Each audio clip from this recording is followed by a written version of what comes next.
Porsche was a workaholic. His engineering genius combined with an independent turn of mind that at times threatened to force a promising career in the German motor industry off the rails.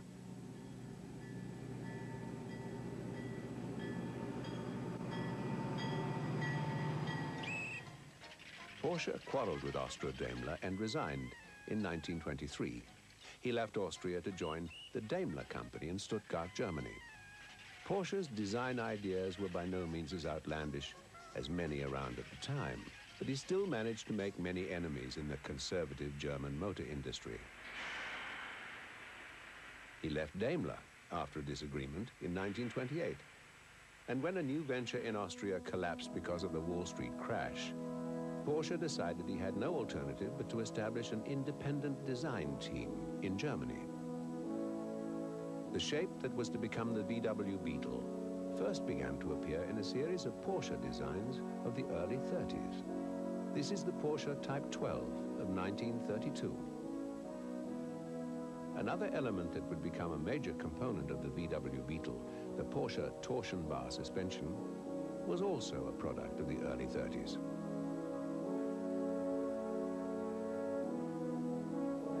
In 1933, Porsche designed this car, the Type 32, for the German motorbike manufacturer NSU.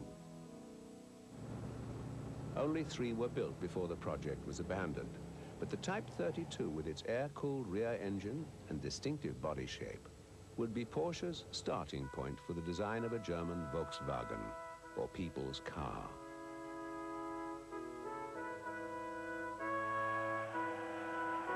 When Adolf Hitler came to power in 1933, he ordered the building of a new system of freeways, known as autobahns. He also wanted to build a small car that could be produced in large numbers and sold cheaply to members of the German working class.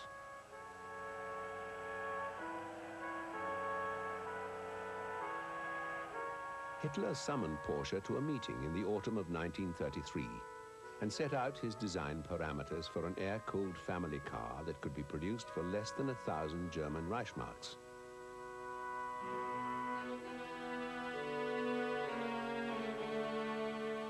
Hitler knew exactly what he wanted. At later meetings, he even made his own sketches, suggesting modifications to Porsche's Type 32 layout. He said, "It should look like a Beetle. You only have to look at nature to find out what streamlining is." Dass es der Fähigkeit eines glänzenden Konstrukteurs und der Mitarbeiter des Stabes gelungen ist, die Vorentwürfe. Porsche called the project Type 60 and signed a contract for its development in June 1934. In February 1935, Hitler optimistically announced that testing would be complete by the middle of the year. Möge der Deutsche stolz genug sein, sich ihrer auch zu bedienen. 2 prototypes were built in the garage of Ferdinand Porsche's house. One was an open-top cabriolet, the other a closed sedan. Porsche's biggest problem was developing a cheap, simple air-cooled engine. He tried several different formats, including a 2-cylinder version, before settling on the 4-cylinder layout that would go on to power more than 20 million Volkswagens. It was called the E-motor, with a capacity of just under 1 liter.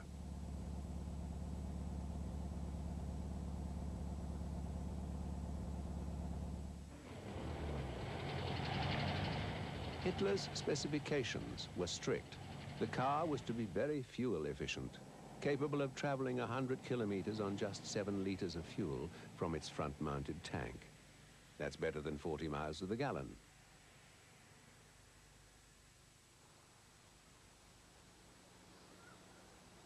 In 1936, 3 more experimental prototypes were built. They were prepared by Porsche to undertake a punishing test program, which would be carried out by the German Automobile Manufacturers Association. The cars were to cover a punishing 18,000 miles in the Black Forest, through the Alps, and on the new autobahns. Tests on the prototypes did reveal weaknesses, but reports were generally favorable. The Manufacturers Association doubted that the car could be produced for Hitler's price. Hitler took the project and gave it to the German Labor Front. The front commissioned Daimler-Benz to produce 30 cars, to be tested by the Nazi SS.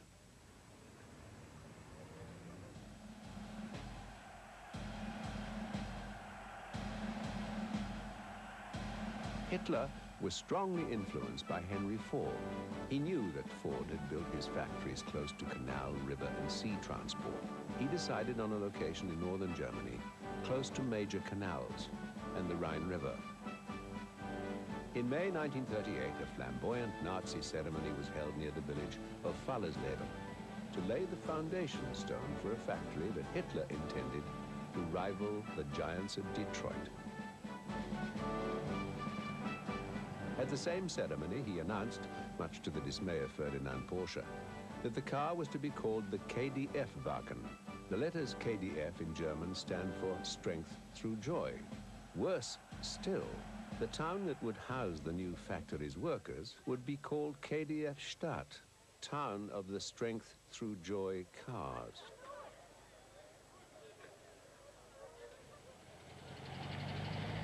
The job of driving Hitler from the ceremony was given to Ferry Porsche, Ferdinand's son. This car was presented to Hitler for his 50th birthday. Hitler never learned to drive.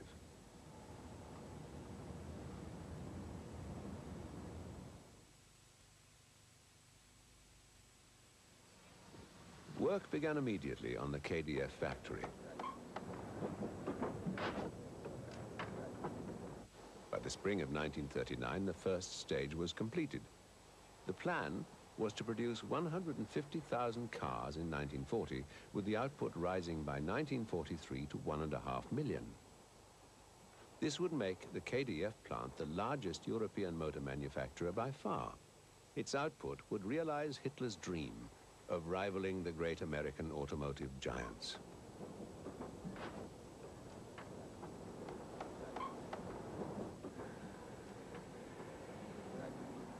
An unusual system was invented to sell the output of this factory to the German public. Buyers were issued with a savings book.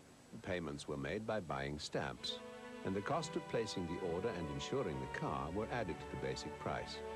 The only car color was blue-gray. By the end of 1938, almost 170,000 cars had been ordered. Distribution of the cars was also unusual. Not until the final stamp had been bought could the customer collect his car. And they literally had to collect it from the factory. There were to be no agents or middlemen in this process.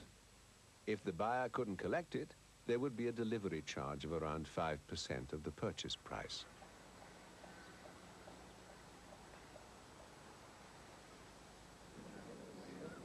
Two derivatives of the KDF entered development.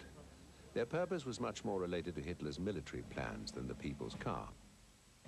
The Kübelwagen was a rough terrain vehicle able to carry 3 men and a machine gun. It had reduced gearing so that it could be driven at the pace of a soldier walking with a full pack.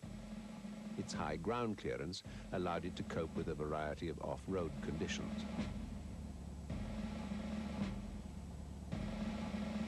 The second variant was more unusual. It was the Schwimmwagen. The KDF body was replaced with a waterproof tub-like shell. The standard transmission was replaced with a 4-wheel drive arrangement, allowing the vehicle to combine the virtues of an amphibian and an off-road vehicle. By the time Hitler invaded Poland in September 1939, the number of Germans ordering the people's car was swelling. The KDF-Wagen had now reached its production form.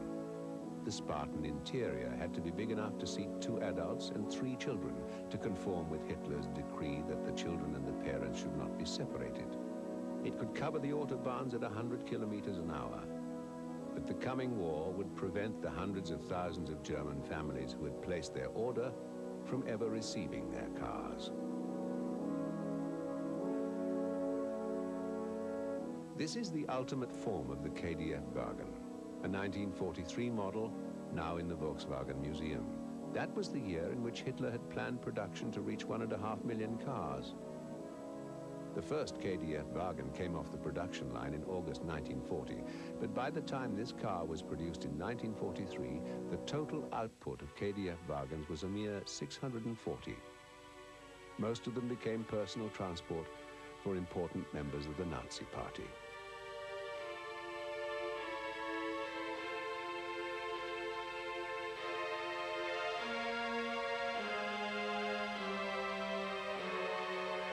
The priorities of war diverted the resources of the factory to the war effort, including parts for aircraft and the V-1 missile. The factory therefore became a target for Allied bombers, which in a series of raids in 1944 managed to destroy 3/4 of the plant.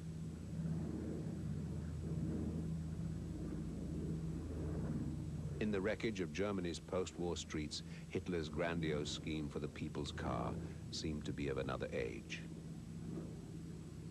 The idea of a Volkswagen in every German garage was a remote fantasy from the mind of a dead dictator.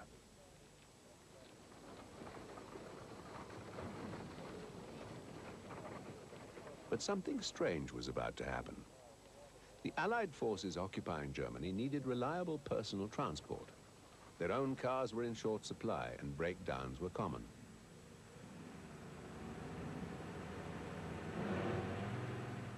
Part of the KDF factory still stood. A young British major, Ivan Hurst, was asked to look at the possibilities. My initial brief was virtually zero, just to go to Volkswagen and take charge of a factory, a derelict factory. Hurst had to assess the condition of the wreckage and decide what was to be done. Most of the machine tools were still around. They'd been moved into cellars against possible bombing, which of course in the event did happen. The big presses were there, and the press tools were there. Hurst found a workforce in ex-German prisoners of war from the British prison camps. Production of the Beetle really got going on a small scale, of course, but this was a time when no other manufacturer in Germany was producing cars at all.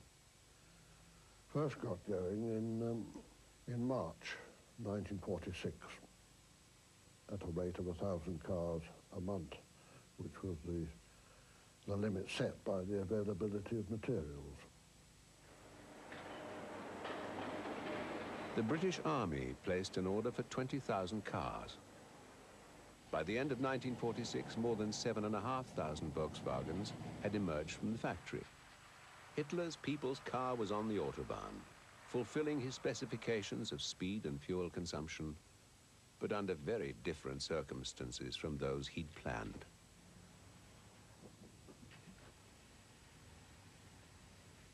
In 1947 was a time of complete change of the political climate. The Iron Curtain had come down, the Berlin airlift was on.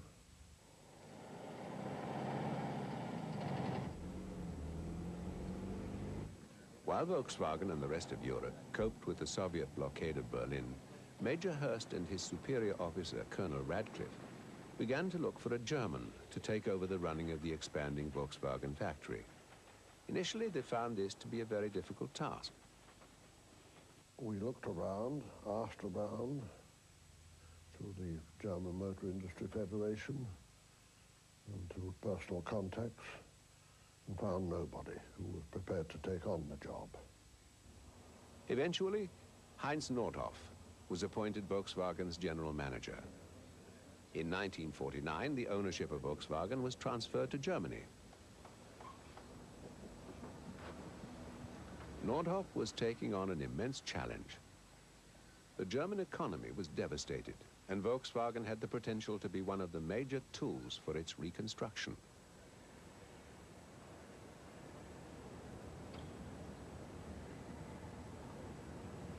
Nordhoff's background was in engineering and in truck manufacture for the Opel company. He decided on a one-model policy. The Volkswagen factory would produce only the Beetle, and there'd be no radical changes in appearance. production changes in appearance. Production accelerated quickly. By 1949, Volkswagen was by far the Federal Republic of Germany's major manufacturer.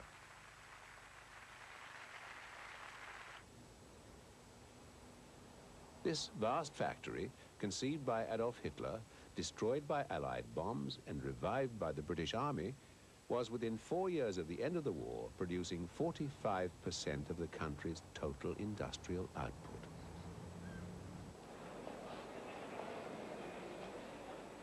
Export was essential. In spite of major efforts, American interest was slow. An open cabriolet version was developed. Max Hoffman, the New York dealer who pioneered the Porsche sports car market in America, agreed to represent VW. But by 1952, annual sales only numbered in the hundreds. In 1953, Hoffman's franchise was cancelled, and Nordhoff began planning the establishment of Volkswagen America.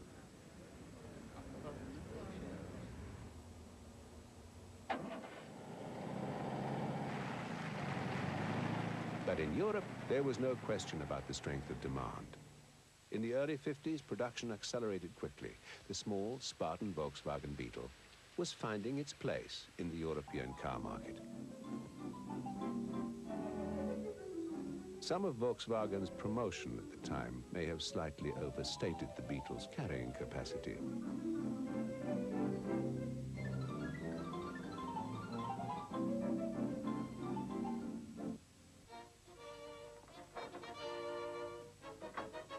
And this advertising film may have given the impression of greater towing power than was really available from the small four-cylinder Volkswagen engine.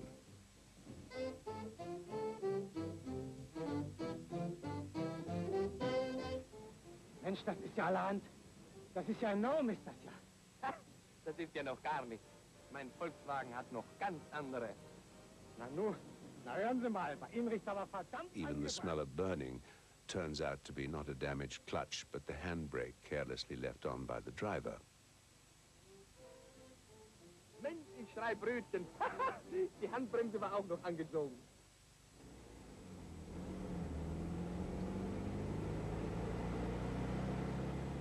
In the early 50s, Heinz Nordhoff's policy of gradual refinement was carefully put into practice.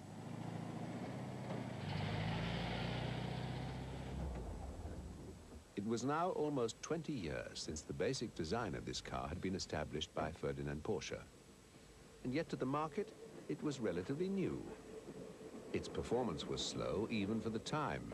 Its engine size had been increased to 1131 cc's, but top speed was still the 100 kilometers an hour demanded by Adolf Hitler, just a shade over 60 miles an hour.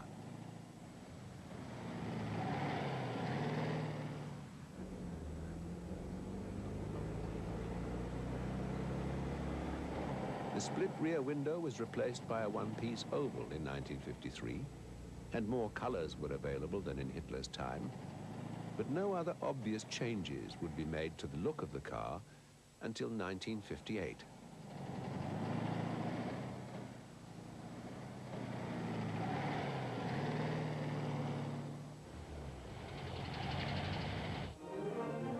Although the Volkswagen itself changed little in the 1940s and 50s, it caused changes in post-war German society that few would have believed possible.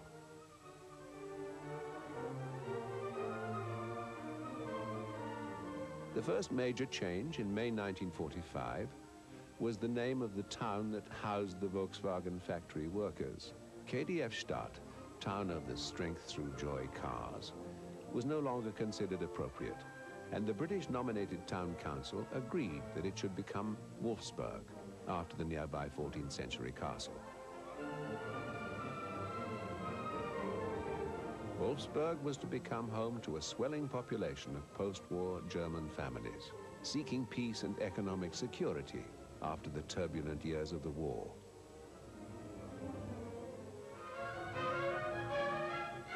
Hitler had established his KDF-Stadt near a variety of forms of transport. In the early 1950s, his decision proved to be right. As Volkswagen production expanded, transport capacity was needed to bring the vast quantities of raw materials consumed in the creation of tens of thousands of Beetles a month.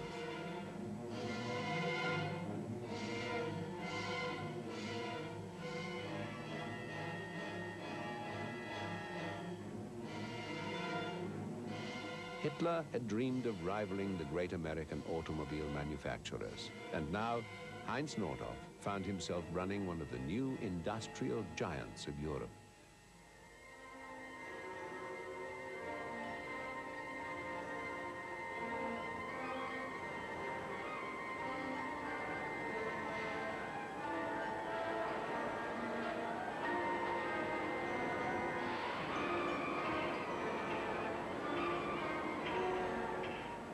At one point, in 1945, there'd been a good chance that the whole Volkswagen complex could have disappeared from Germany. The French were interested in moving the complete facility to France as war reparations booty. Only protests from the French automotive industry prevented it happening.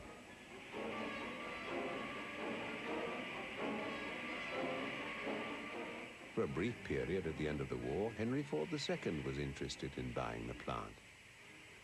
But there were legal problems in establishing ownership, and the location of the factory, relatively close to the Soviet sector of Germany, was discouraging. Also, the small Beetle with its air-cooled rear engine was far removed from the kind of car Ford traditionally manufactured, and the American public traditionally bought. Henry Ford walked away from any deal, but the legacy of Ford was still present in the Wolfsburg manufacturing plant. Many of the production tools were of American origin, and its production philosophy was strongly influenced by the elder Henry Ford's ideas.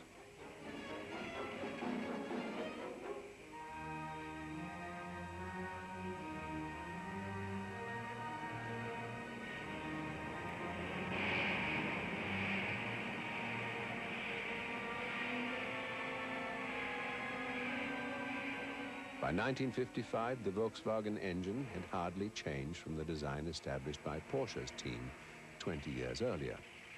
The cylinder bore had been increased, slightly improving power output. But apart from that, it was still the same flat-four, horizontally opposed layout conceived in Hitler's time. Two pairs of cylinders oppose each other, like fighters in a ring. The format is known by Germans as a Boxermotor.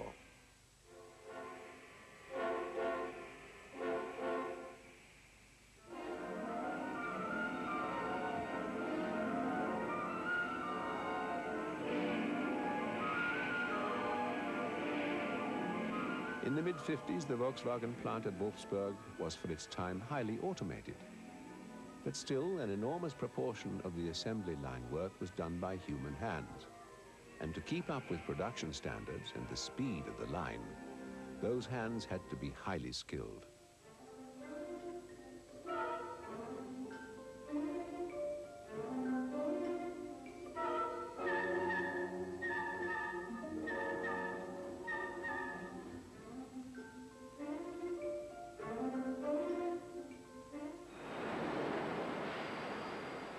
Because of the low power output of the small Volkswagen engine, the gearbox and transmission were extremely important in getting power to the road as efficiently as possible.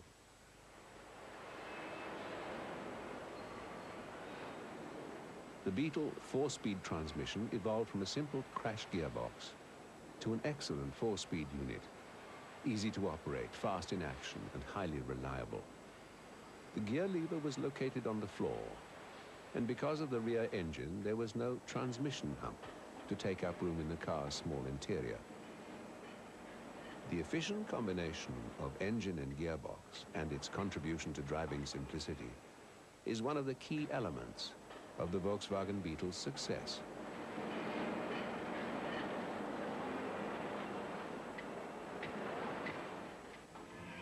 There was little handwork involved in making the car's body panels. Giant presses forced flexible, thin steel into rigid, recognizable body shapes.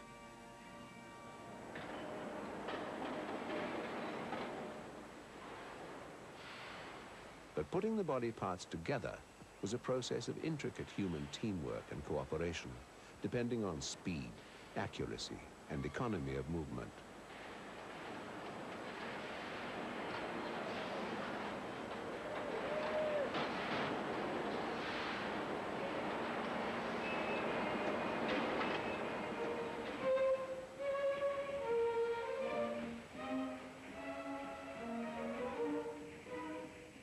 The familiar Beetle shape emerged in minutes, riveted, welded, and screwed together by human hands. And while this team was doing its job, dozens of others were doing exactly the same thing across the vast factory floor.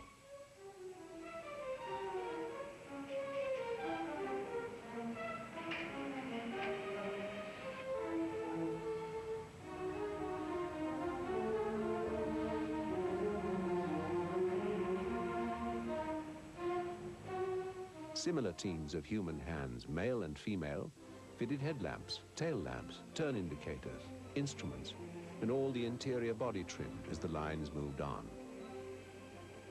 In the mid and late 50s, demand forced the establishment of other plants in Hanover, Brunswick, and Kassel.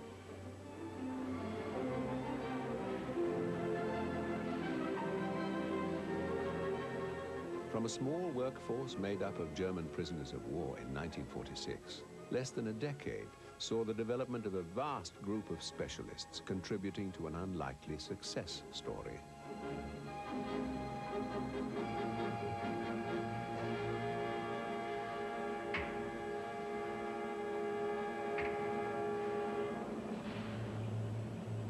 Part of the explanation of that success lies in the Beetle's rugged simplicity. It had no frills. It was structurally sound and hard to break. It was different from any other car available at the time, apart from the Porsche sports car. But the Beetle was no sports car. It was a simple utilitarian revolution in transport.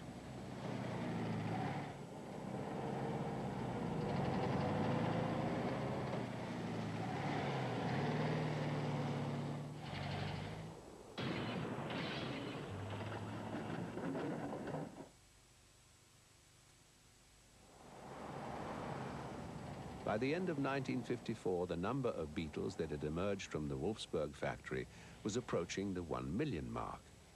It was short of Hitler's ambition to produce 1.5 million in the 3 years to 1943, but for a factory that had been all but destroyed in the war, it was a remarkable achievement. The roads and railways that brought in raw materials carried out finished cars, and took many of them far beyond the borders of the Federal Republic of Germany. The cheap, reliable Beetle was finding enthusiastic buyers all over the world.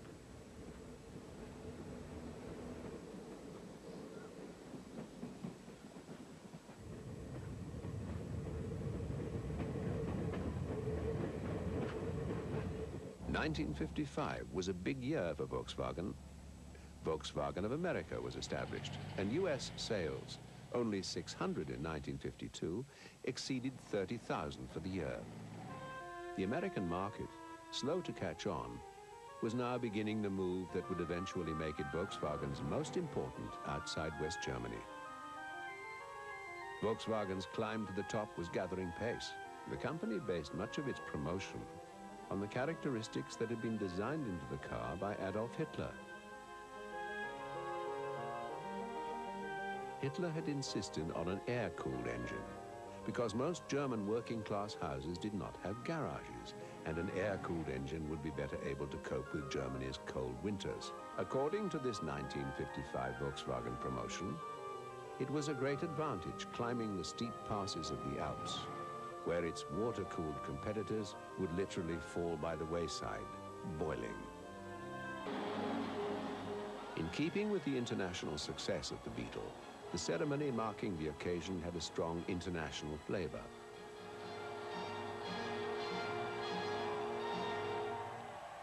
A vast crowd watched a lavish show in which every major customer country was represented.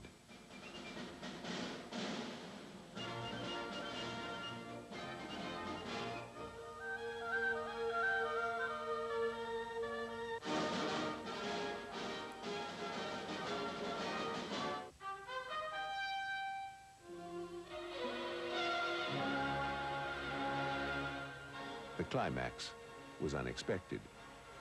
Heinz Nordhoff walked into the circular arena to begin a piece of automotive choreography in which the arena itself would become a giant roulette wheel. The colors and the white ball would be represented by Volkswagen Beetles. With the international success of the Beetle, Germany had indeed struck it rich, but there was much more to come. 1 million was a mere fraction of the number of Beetles that would eventually be produced.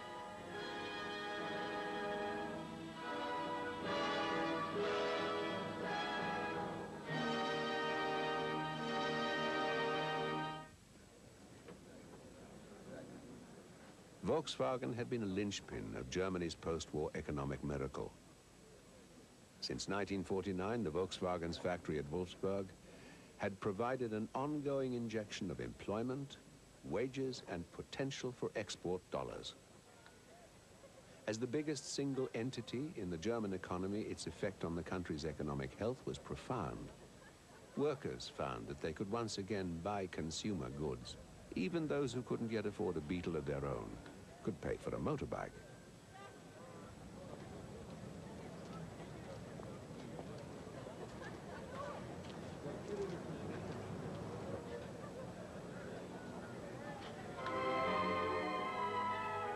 The growth of Wolfsburg reflected a growth of new towns across Germany.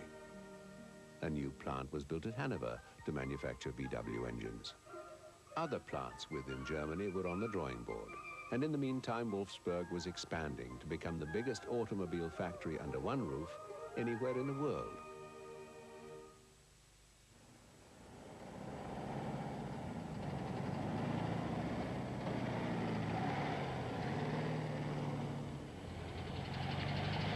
Young couples who had faced a bleak future in the wreckage of post-war Germany now found themselves with access to new cars, new furniture, and new houses.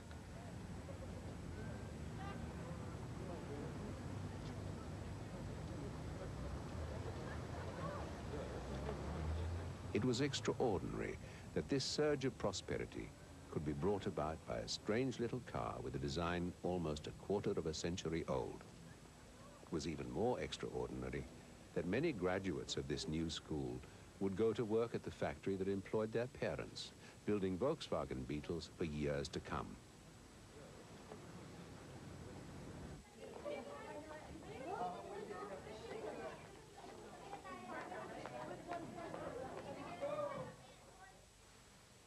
There was an exception to Heinz Nordhoff's one model policy. The Transporter was based on the Beetle. It shared the Beetle's engine and transmission.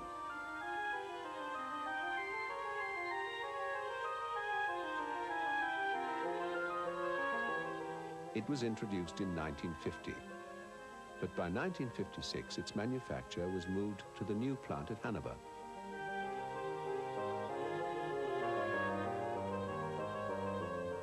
Like the Beetle, the Transporter and its many variants were unusual vehicles that found a strong market niche. They were tough and simple and gained ready acceptance in many remote and difficult export markets.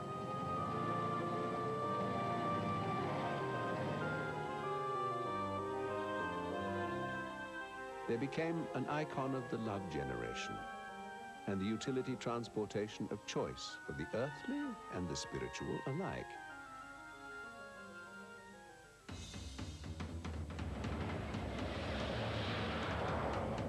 The Beetle message was spreading across the world. In 1953, a manufacturing subsidiary was established in Brazil. Australia also accepted the Beetle with affection.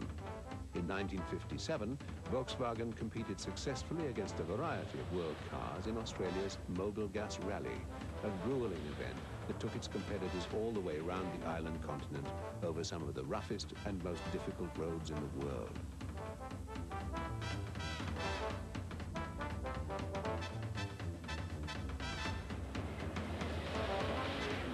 The Beetle made a strong impact in Australia. And in the year of this rally, Volkswagen's second international subsidiary was set up there to manufacture the Beetle down under.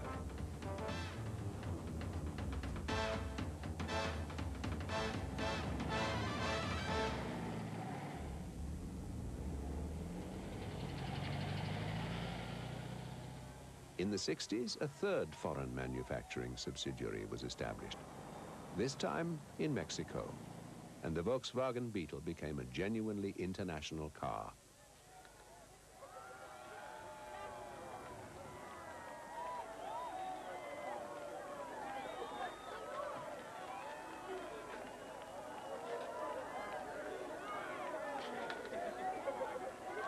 Only two changes were made to the Beetle in the 50s and early 60s.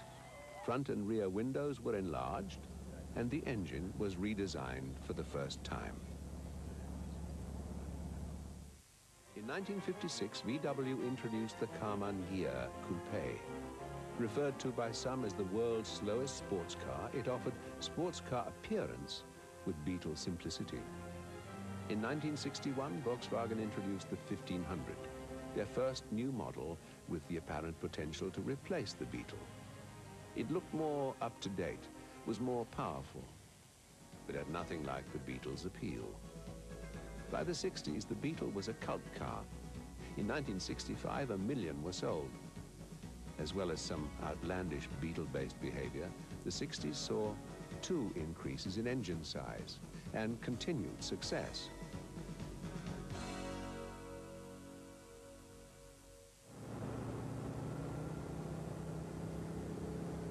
This smooth ride comparison shows how far suspension changes to the Beetle had developed over 3 decades. And the Beetle's evolution continued into the 70s.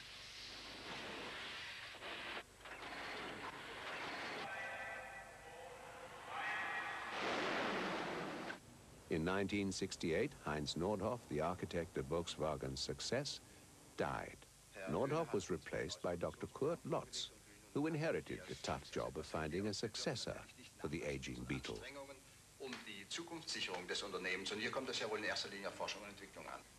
The Type 4, successor to the 1500, was not to be the answer. It just never had the Beetle's appeal. Volkswagen now owned a majority share of Audi and NSU, and in 1970 Volkswagen launched an NSU design as the VW K70. It too was a disappointment.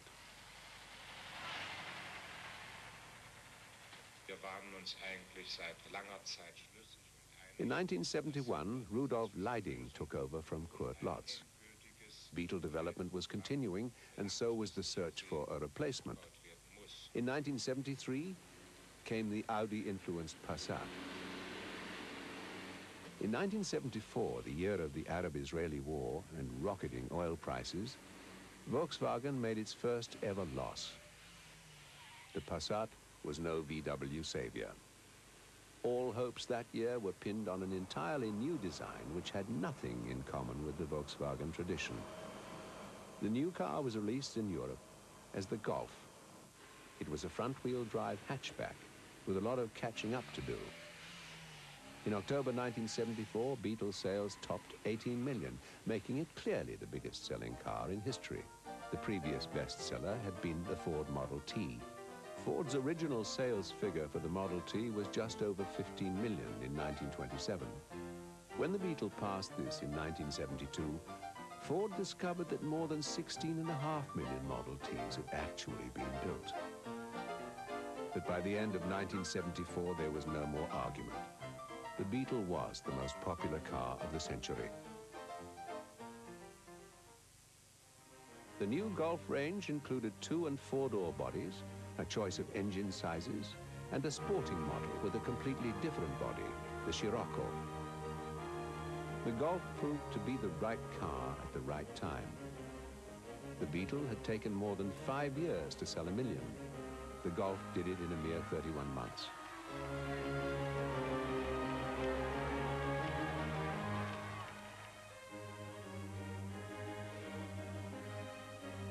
It seemed that Volkswagen had at last found a worthy successor to the Beetle.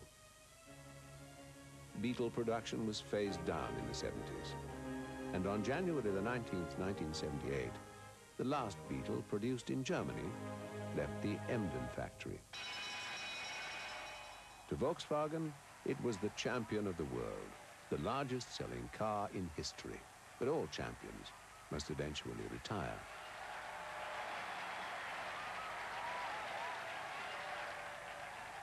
There was another sporting analogy. The Beetle's race had been run, and the baton must be handed over. It would be carried forward by the Golf.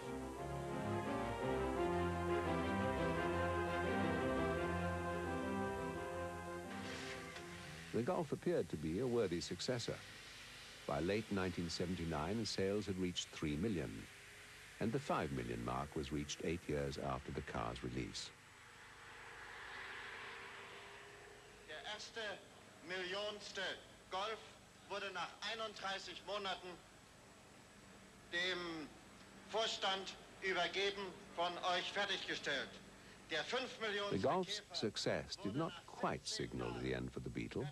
The Golf continued to pour out of the ultra-high-tech Volkswagen factories at Wolfsburg and Emden, and in the USA, where it had been introduced as the Rabbit, it was produced in Volkswagen's Pennsylvania factory.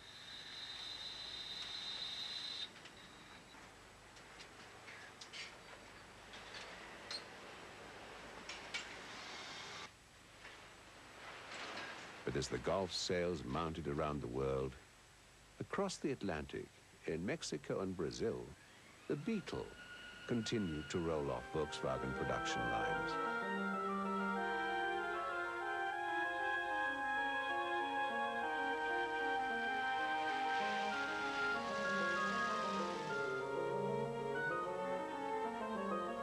With half a century of development, and in its time more sales than any other car in the world, the Volkswagen Beetle is unique in the history of the automobile.